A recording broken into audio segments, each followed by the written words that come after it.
So if you don't know, there's a guy by the name of Simon Sinek, and he's got the most watched TED Talk of all time, and his entire speech is about your why. And before I really intellectually understood what Simon and his team were doing, I spent a lot of time with the managers and why do they want to work here and why are they in the industry and all those things. But somewhere along the way, I got lost and I forgot to do the work on myself. And it's very normal, I think, as an entrepreneur, you have this really strong, you start a company, you start something, you don't ever know how big it's going to get, you don't know how successful it's going to be, you don't know how many people you're going to impact, you just start a thing, and then it becomes this own living, breathing thing. And sometimes you get caught up in doing the day-to-day, you get caught up in the work, and you don't really get a chance to reflect on your why. So I think in the past, when I was asked, why we started this journey, I think my answer always was, my dad had a really difficult experience in healthcare. He was on hospice and he was in a rural area. And, I think the hospice company really let him down in a time of need. And that was hard on me and that was hard on our family. But I actually think when I started doing the work, even though I think that was the final straw that kind of set me on my journey, so to speak, it goes back way further than that. Both my dad and my mom have pretty big extended families. And so it wasn't uncommon to be at a family event, Christmas, Thanksgiving, the holidays, that there would be like 20 or 30, cousins running around. And I remember, when I started thinking back on this, that all of my grandparents, all four of them, and I had a very personal relationship. And you can imagine from their perspective, if you've got, say, 20 or let's use the number 16. If you've got 16 grandkids, it's a lot easier to just buy them all the same gift card, right?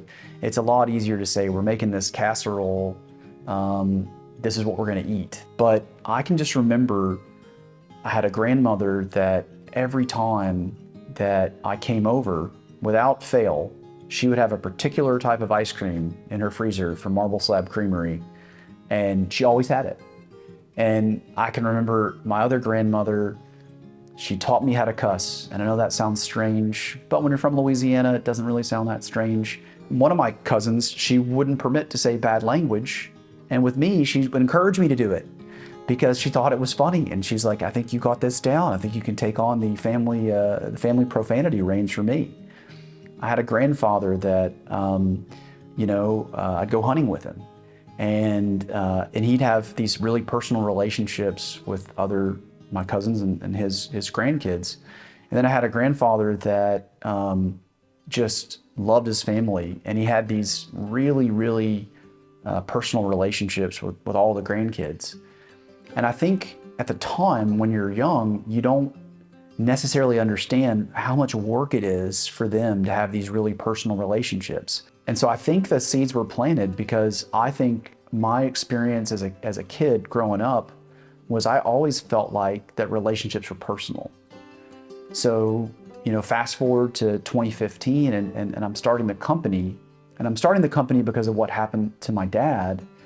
But I think the seeds of us making a company that focused on personalization, that created this curated environment, that helped residents that other companies would turn away, it all kind of stemmed from the fact that I'd been a part of a family that always treated me and everybody else in the family like an individual.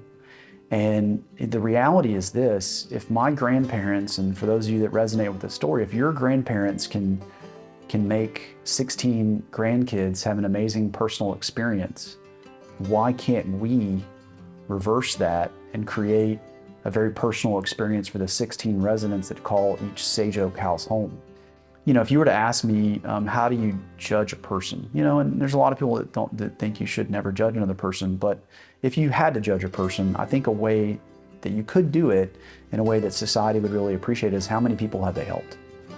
How many lives have they impacted? How many people have they helped in some way?